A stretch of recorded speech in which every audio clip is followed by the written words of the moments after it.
Okay, let's get started. Good afternoon, everyone, and welcome to today's educational webinar. My name is Prakash Vijayanath. I'm a senior analyst here at OptionsPlay, and today we will be going over the wheel strategy. And just before we get started, I just want to do a quick sound check. Can you please type a 1 into the chat window if you can hear me? Okay, great. So it looked like the microphone wasn't working, but apologies for that. And yeah, so today we'll be going over the wheel strategy, very exciting strategy. And it's something that we have been building up over the last few weeks, right? A few weeks ago, we went over covered calls and then cash secured puts. 2 weeks ago with Jessica Inskip. And now the wheel strategy is what really combines and amalgamates the best of both of these strategies into one. And it's great to add for, it's great to utilize for a longer term portfolio. And it's also where the world of options trading and longer term stock investing really collide. It's a great way to help add yield to your portfolio as well. So lots to get through. And before we get started, just a quick disclaimer. The types of securities, forms, and research tools used in this video are for demonstration purposes only and should not be considered a recommendation by OptionsPlay or a solicitation or an offer to buy or sell any securities. This video is not intended to be used for individual, tax, legal, or investment planning advice. Also, options do involve a lot of risk and are not suitable for all investors. Certain requirements must be met to trade options. So before you engage in the purchase or sale of options, please read the document that I'll be pasting here in the chat if you have not already done so.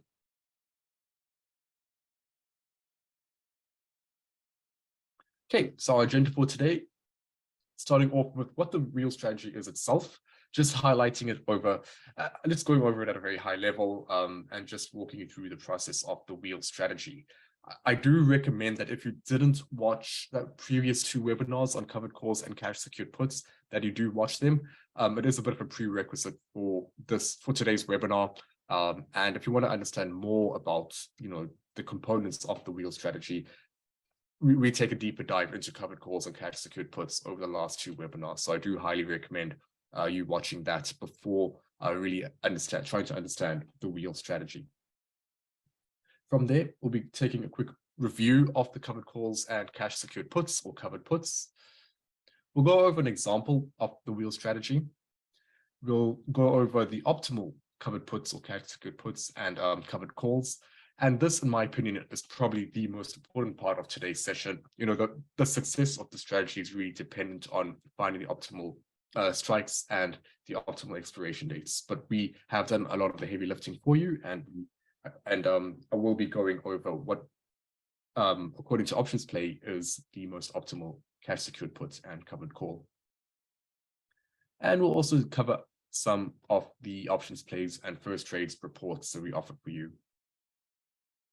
So the main question that I want to help you answer today is, how can I maximize yield and participate in capital appreciation while using options? So it's a pretty loaded question. And there's a lot to this question, because yes, you have a portfolio and you want to always generate yield, but sometimes, especially during last year, for example, during a bear market where we tend to see a lot of systemic risk in the markets, we tend to see our investments decline across the board. Whereas, using income strategies like the wheel strategy or the covered calls or cash secured puts alone, they can help add yield and essentially soften the blow from more treacherous market conditions, if you will. So what is the wheel strategy? And the wheel strategy is an income generating strategy, and it helps you naturally create a continuous stream of income while also being able to purchase stock at a discount. Now, what this allows you to do from there is to then participate in that upside capital appreciation. Now, quite a few things that the wheel strategy can accomplish, right? But at the end of the day, it only has 2 components. It only has the first component being selling a cash secured put or selling a put option. And when you do this, remember, when you sell an option, you collect a premium for doing so. And when you sell a put option, this creates the obligation for you to purchase 100 shares of the underlying from the option buyer if you get assigned. So you're not the driver in the situation, you are the passenger. You cannot dictate whether that option will be assigned or not. Yes, you can buy to close at a later date, but if you keep that put option open, that short put option open, or if you sell a put option, and if you don't close it, you are at risk of assignment. But for that risk, you collect a premium as compensation. Now, what you can do with the cash secured puts is essentially one of two things. The first is to let it expire, because you normally sell a cash secured put with a strike price below the underlying price of the asset, and the price, the underlying may not actually decline to that strike price or below. It might stay at the same price or move higher. In this case, the put option will expire. You get to keep that full premium, and you simply rinse and repeat the strategy, collecting more and more premium. So just by the first part alone, you're already creating a continuous income stream. Now, the second outcome is you will eventually get assigned. So the stock will move at or below the strike price by expiration, and you will get assigned, and from there you will have to buy that stock. But when it comes to cash secured puts, remember, your goal is to actually purchase a stock. You should only ever use cash secured puts on stock that you want to own for the long term, or you have a longer term bullish thesis on. And if anything, if I had to explain the strategy of a cash secured put, or the directional strategy of a cash secured put, it is short-term bearish, longer-term bullish, because you want the dip in the underlying price to get assigned. And then once you get assigned, you own the stock, and you are expecting it to rally higher over the long term. So normally when we think of assignment, when it comes to options trading, and options traders view assignment in a negative light. However, in this case, you do want to get assigned. That is a goal of this strategy. You want to get assigned, and you want to get assigned and own those underlying shares, and you have set aside cash already readily available to purchase those shares. Also, by collecting premium, you are creating that income stream, and you're essentially reducing the break even of buying those shares, because that premium can be used to offset the cost of those shares. So that way you will also purchase in stock at a discount. Also, due to the fact that the strike price of the put option will be below where the underlying currently is, the underlying will have to dip before you purchase. So in two ways, really, it allows you to purchase stock at a discount. So that is the first step of the wheel strategy, is to sell a cash secured put. This helps you generate premium, but it also helps you purchase stock at a discount. From there, it's all about participating in upside capital appreciation, and while also creating a continuous income stream. So we're generating quite a bit of income already, but we also get to participate in that upside capital appreciation and the benefits of owning a stock, while also collecting dividends, etc. So from there, what you do is sell a covered call using the stock that you own as collateral. That's what makes it a covered call. Otherwise, it will be a naked call. Now, if you sell a covered call, you collect premium, but this gives you the obligation to sell your 100 shares to the option buyer if you get assigned. So naturally, the strike price for this call option will be a good bit higher than the current price of the underlying. And again, like the cash secured put, this is a rinse and repeat strategy where one of two outcomes can happen. The first outcome is that it expires worthless. Most of the time, this is a preferable outcome, that it expires worthless. So you get to hold on to your shares for a bit longer and participate in more capital appreciation while rinsing and repeating the strategy. But there are times, or you will eventually get assigned. And once you get assigned, once the underlying reaches that strike price or moves above it, closer to or at expiration, you will get assigned, and you'll have to sell those underlying shares to the option buyer at the strike price. Now, when it comes to assignment, again, I would say you don't necessarily want to view it in a negative light. It can still be a positive outcome. And I'll get a bit more into detail with this once we go over the optimal covered call, because it is a positive outcome if you use optimal covered calls. If you don't use optimal covered calls, and if you use very aggressive strike prices, it actually becomes a negative outcome. But I'll save that for a bit later for today's session. So all in all, that is a real strategy in a nutshell. It's a rinse and repeat strategy overall, made up of two basic components, and it allows you to create a continuous income stream while purchasing stock at a discount, and it also allows you to participate in that upside capital appreciation until you get assigned and you have to sell that stock. So, quick review of what a covered call is. And a covered call is an income strategy that has one prerequisite, which is to own 100 shares of an optionable stock or an ETF. From there, you would sell a call option using the stock or ETF as collateral, and you receive a premium in doing so, and this creates an obligation to sell that stock or ETF at a specific price. Now, when you sell a call option, buying a call option is a bullish strategy. Selling a call option or naked call option is a bearish strategy. However, because you own 100 shares, you have to take that into account when you sell that call option. And that is why the fact that you own 100 shares and you're selling a call option, this becomes a bullish strategy. And this has to do with the net deltas. By owning 100 shares, you have 100 delta. And let's say you sold a call option for example, 30 delta. Your net delta becomes 70, which, because it's still a positive delta, that means that this is a bullish strategy. So for every $1 the stock moves higher, you still make 70 cents on that. So many people view the covered call as a bearish strategy. And a naked call option, yes, it is a bearish strategy. You want the underlying to move lower. But for covered call, remember, you still have exposure to 100 shares of the stock, and you always need to prioritize the upside capital appreciation of that stock. This is something I will repeat because 9 out of 10 let's say investors or traders who are new to covered calls will actually believe that this is more of a bearish strategy because they're scared of assignment when it actually is a bullish strategy. So and that's because you want to prioritize capital appreciation. You'll always make more money from prioritizing capital appreciation than from income received if you do covered calls correctly. The income received is more of an additional yield generator for your position and for your portfolio.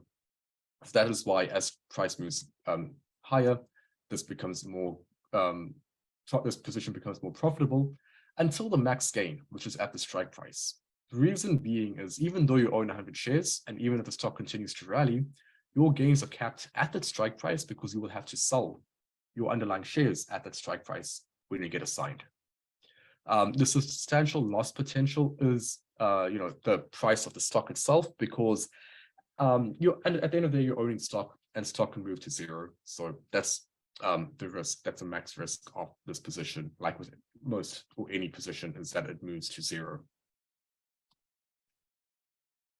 Now, when it comes to cash covered puts or cash secured puts, I prefer to use the word cash secured puts, but it is interchangeable.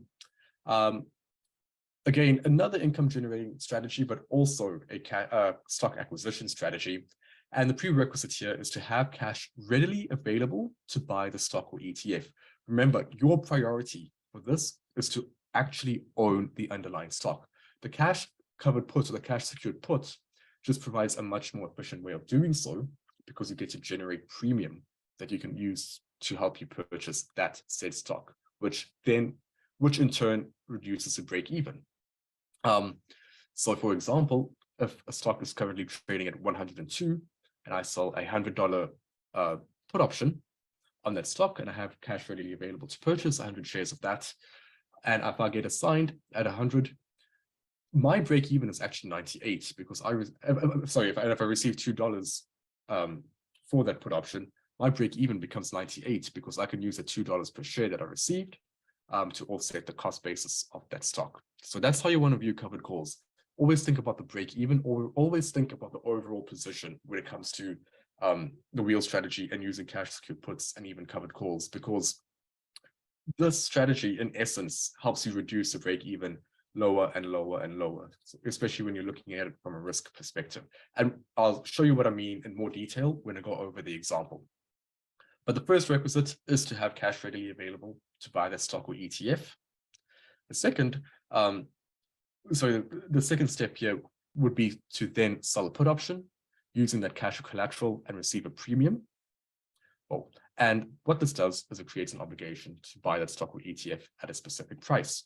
Again, bullish strategy, because when you sell a put option or when you buy a put option, it's bearish. When you sell a put option, it is technically bullish. However, in the very short term, you do want the price to initially dip to your strike price and then from there move higher because you own the underlying stock. And if, for example, the price doesn't dip and it just continues to move higher, the underlying, and you don't get assigned, well, you get to keep the premium and you get to just sell another cash secured put. So I want to look at this through the eyes of someone who just trades stocks versus someone who uses the wheel strategy and utilizes stocks and options. So let's say we have stock ABC currently trading at $50 a share, and the stock-only investor has a bullish view here on ABC, sets a buy limit at 50, gets filled, and a sell limit at 58. So what does this represent? It represents a max reward of $800 a share should ABC rally to that 58 level, but it also has a risk of $5,000 a share if ABC moves all the way down to zero. Highly unlikely, but it's still technically the max risk. So the max reward here in this case is $80 a share for the stock investor. Now, I want to go over an example, and I want to show you a comparison of stock only versus a stock and options investor utilizing the wheel strategy. So the stock only investor, we'll call them investor 1, and the stock and options investor, investor 2. Now, what we have here is ABC currently trading at $50 a share, and both investors are bullish on ABC. They want to gain exposure. The investor 1 decides to place a buy limit for 100 shares of ABC at a $50 price, immediately gets filled, debited $5,000 from their account. Investor 2 decides to sell to open a $50 30-day out put option for $3.15 per share. So in total, they are credited $315 for doing so. Now, remember, this creates an obligation to buy 100 shares of ABC at $50 a share, and they also have to keep $5,000 as collateral, because remember, one option contract represents 100 shares, and 100 shares here are worth at $50 a share is worth $5,000. So that has to be set up as collateral. They receive an extra $315, but they do have an obligation to purchase 100 shares of ABC at $50 from the option buyer. Investor 1 now owns 100 shares of ABC stock and they both technically have bullish exposure. Now, if we take a look at this graph on the right, the stock break even, or investor 1's break even, is still $50 a share, right?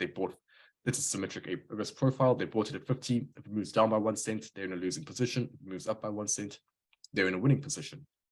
However, the option break even, because of the $315 received, or $315 per share, you have to subtract that from the strike, and that becomes $46.85. So already by selling one put option, they may not own the stock yet, but if they do, their break even is $46.85. So even if price did dip and they got assigned and price was at 47, investor 1 would be having a negative P&L, whereas investor 2 would still be pretty much very close to break even, slightly positive P&L. So already from a risk perspective, you can see how effective just one iteration of selling a put option here can be. Now, 30 days later, ABC rallies 2% to 51. And what happens here is investor 1 still invested. They see an unrealized P&L of 2% or plus $100. And investor 2 has this option expired. So they effectively still keep the full premium, which that $315 represents 6% of the initial collateral. And from there, what happens is the following Monday on day 33, because ABC is at 51, they would sell another put option 30 days out with a 51 strike. Remember, they want to get a sign, which is why the strike prices are so close to the current price of the underlying. They receive $3 for doing so, and that is again added to the overall P&L. They now have 5,100 as collateral, though, because again, it's 51. 51 will be the purchase price. Now, at day 60 or 30 days, 63 or 30 days later, ABC actually declines back to $50 a share. And what does this mean? It means that this contract, this put option, is now assigned. And therefore, the seller or investor 2 has to purchase 100 shares of the underlying. Already, they have the 5,100 set aside as collateral, so they use the 5,100 to purchase those 100 shares of the underlying, and now they, both investor 1 and investor 2, are both long 100 shares of stock. However, think of all the premium received along the way in these 2 iterations. We had $315 on the first put option, $300 on the second put option, and debited 5,100. Not 5,000, because the purchase price is 51 and not 50, and you're still left with 515 unrealized P&L, representing 10% gain, whereas investor 1 is still break even after all this time because the underlying stock is still at 50.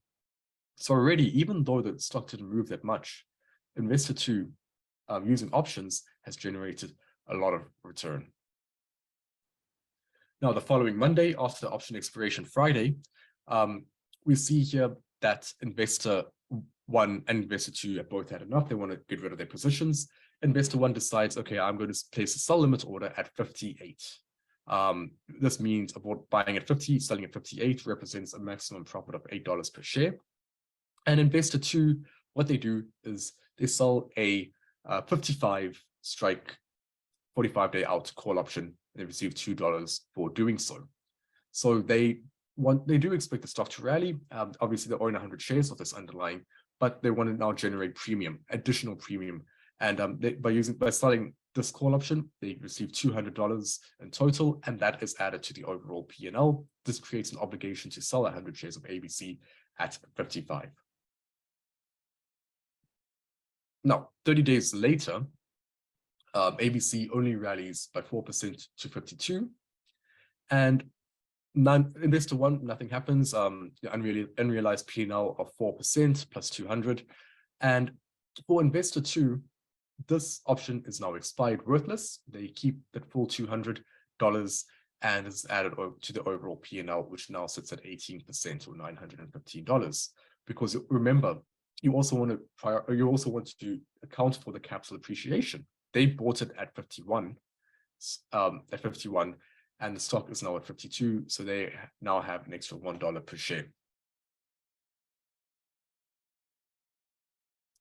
Following Monday, ABC is still at 52. What investor 2 does now is sell another call option, same strike price, 45 days out. It gets another $2, $2 per share, or 200 in total, and creates an obligation to sell 100 shares of ABC at 55. 30 days later, ABC actually manages to rally to 60, representing a 20% gain, and both investors now lose their stock. Investor 1 loses it from a sell limit order. Investor 2 loses it due to the fact that the contract has now been assigned. And in this case, investor 1 is credited with 5,800. Investor 2 is credited with 5,500 because that's 55 strike. But also remember, was also credited for the 200 from selling that covered call. If we look at the overall P&L, investor 1, $800 gain or 16%, which is quite good. Investor 2, on the other hand, 1,415, representing a 28% gain. And during all this time, I'm sure you've noticed that option break even has continued to move down because of all the premiums received along this time. So that 1,415 represents capital appreciation from 51 to 55. It also represents all the credit received during that time. So even though both investors had the exact same bullish exposure to ABC, or they had the same exposure to the same underlying, Investor 2 was able to get much more out of it by simply using options to generate additional yield. All right, so moving on to the optimal covered call, and the next slide would be the optimal cash secured put. Like I said, the most important part of today's session, in my opinion. And the optimal covered call, I do have a bit of a squeezed image here of square on the left-hand side, so I do apologize, but that's not too important.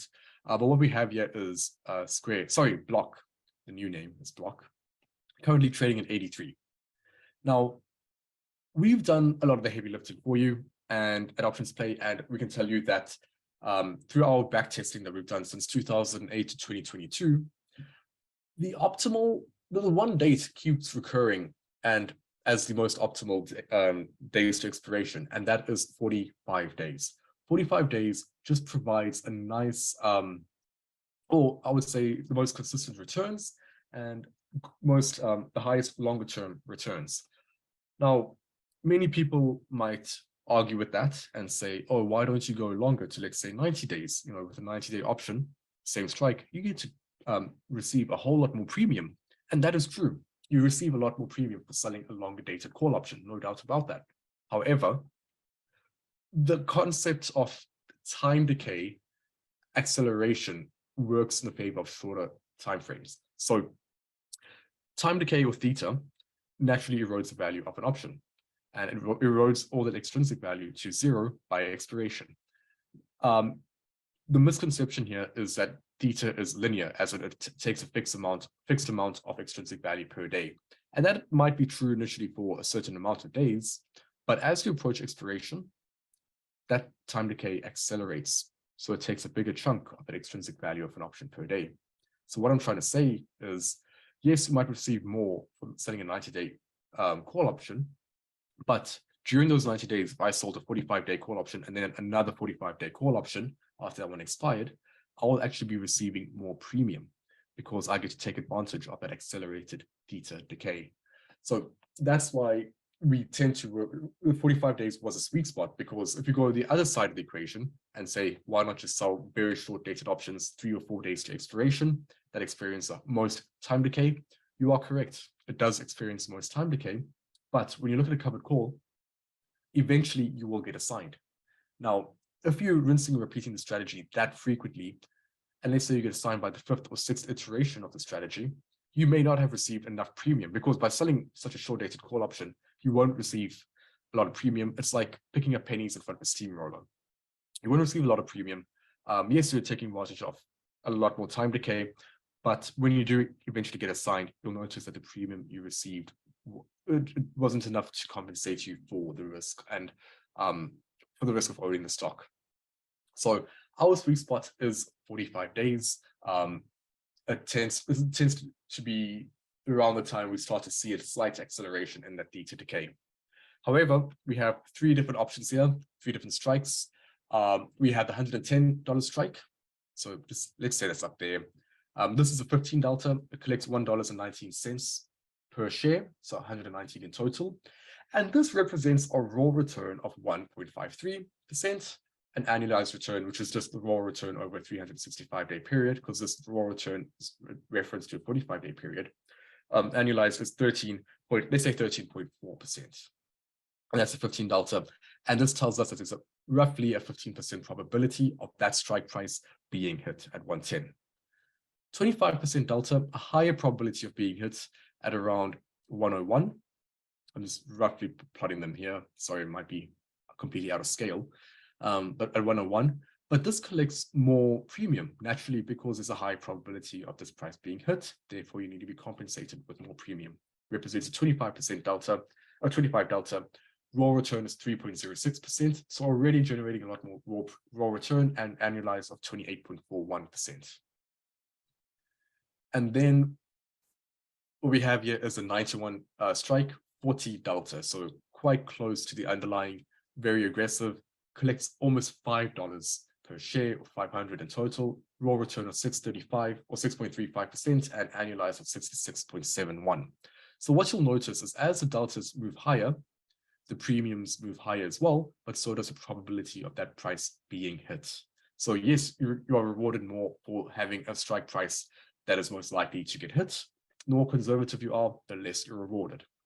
Now, I'm sure many of you who have attended my webinars before will know what the answer is here, but I'd like for you to use the chat window and tell me your thoughts. When it comes to covered calls, what do you think is the best strike price? 15, 25, or 40 delta? You can use the chat window.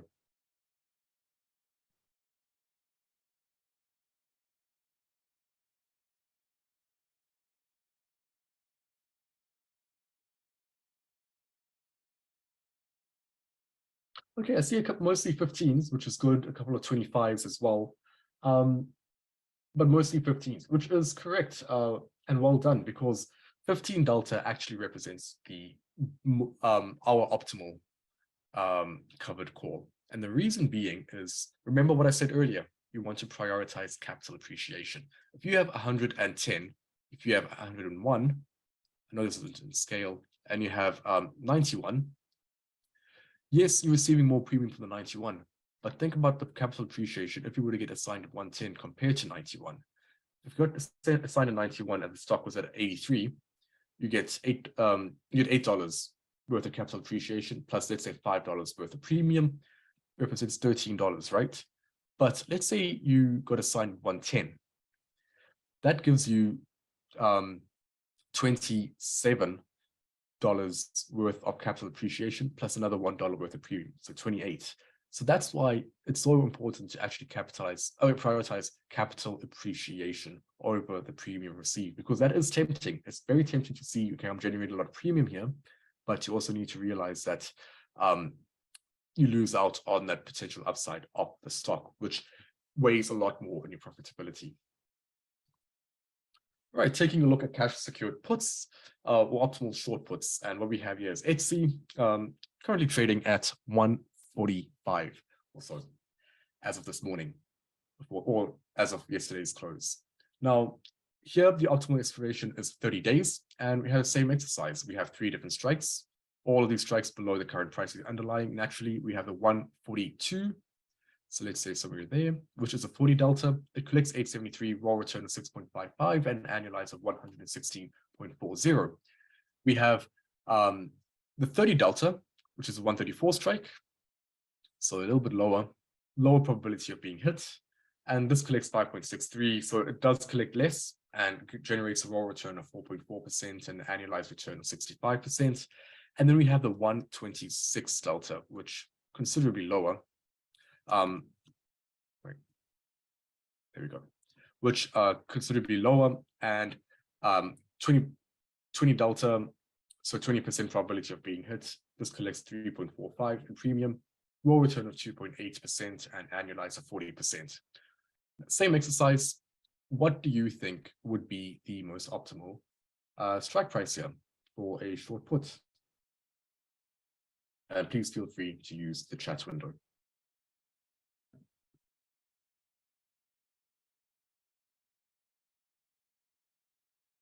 Do you think it will be the 40 delta, 30 delta, or 20 delta?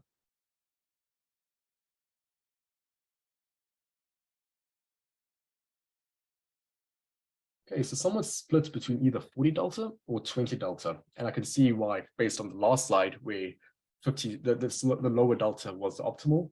When it comes to a cash secured put, your priority is to own the underlying stock. Therefore, you want a higher probability of that strike price getting hit. Therefore, you go for a higher delta, which in this case would be the 40 delta.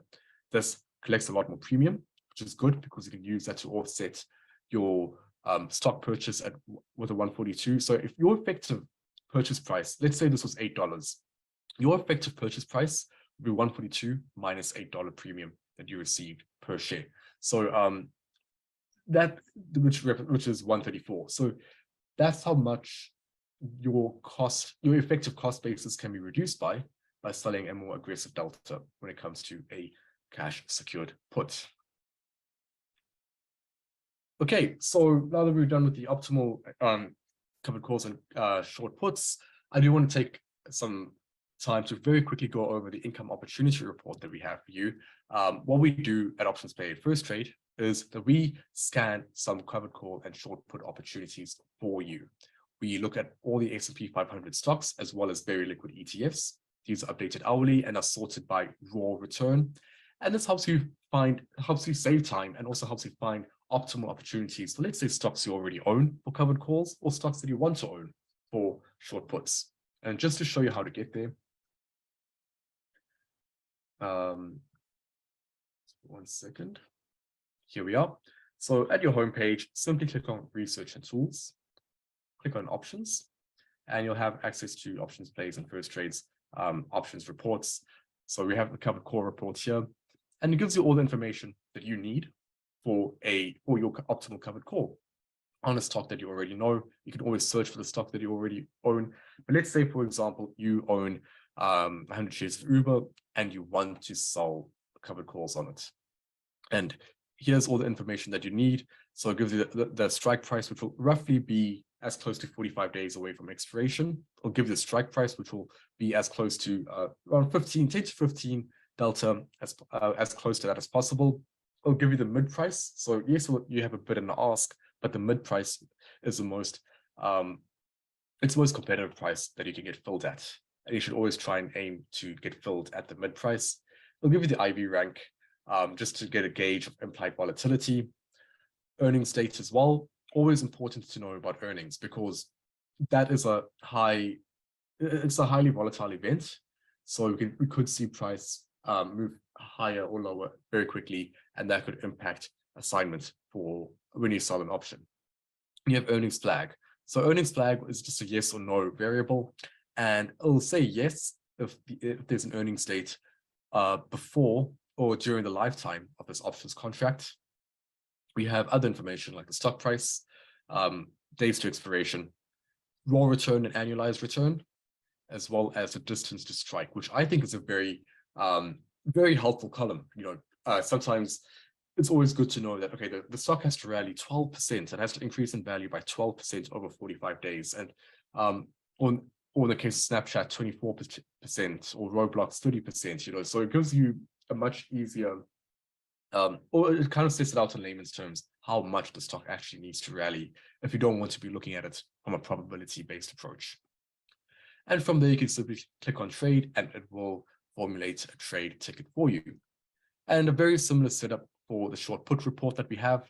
So it has all the same columns, and you'll notice that the distance to strike is always a negative number, and it's always quite close to zero, because remember, we are a lot more aggressive with cash secured puts. We have our strike price will be a lot closer to the underlying price, as you can see, with by comparing the strike price and the stock price, and you want to get assigned, which was why, because of a higher delta and the high probability of getting assigned, you tend to earn a higher return, an annualized return for that. So with that, that does end my presentation for today. And I do have a few minutes, couple of minutes here to answer any questions that you may have. Please use the Q&A window though. Thank you.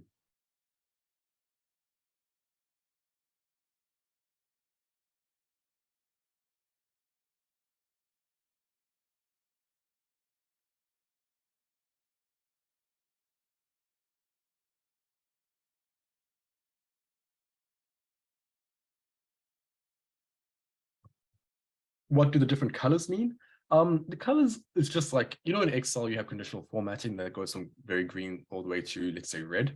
It's a similar thing. So the colors here for IV rank, just tell us, out of this entire list, the very green ones will tend to be the higher percentiles, and the very low, the more dark, I don't want to say darker ones, but maybe yellowish ones will be a lower IV percentile in the scale.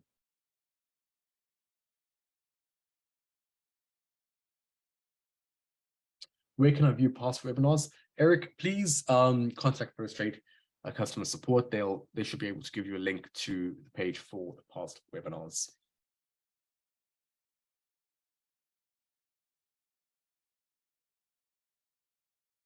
For secured puts, you can get better results with lower delta, but in case the market goes down, you would own too many options. Well, you see, when it comes to trade management after you open cash secured puts, it's dependent on how you view the stock. And actually, somewhat expected this question. So let's say we have Meta. Meta was a great example of this towards the end of last year. We had a downtrend. We saw price was near 130. And let's say if you open a cash secured, put it around 125, you'd want to own Meta at 125. You think there's long-term bullish potential, which there is. And then we saw a gap down after earnings, all the way down to 98 to 100. Let's say 100. Now, here's where you have to make a decision. You will get assigned 125 close to expiration. Do you want to get assigned 125? And most likely people would say no, because I could purchase the stock at a much cheaper price at around, let's say, 100.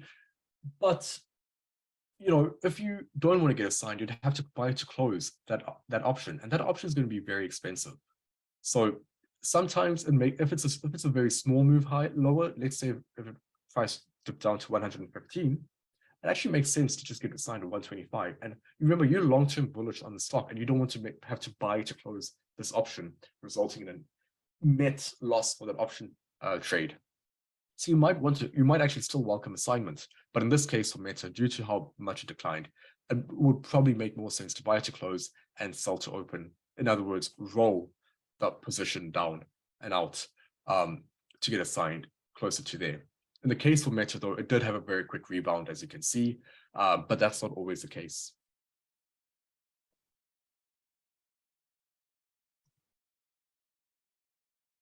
Okay, if that is all the questions, I'd just like to say thank you so much for joining me today. I hope you learned something about the wheel strategy, and I will see you next week for another market outlook. I hope you all have a great week ahead and a great weekend. Thank you so much. Bye.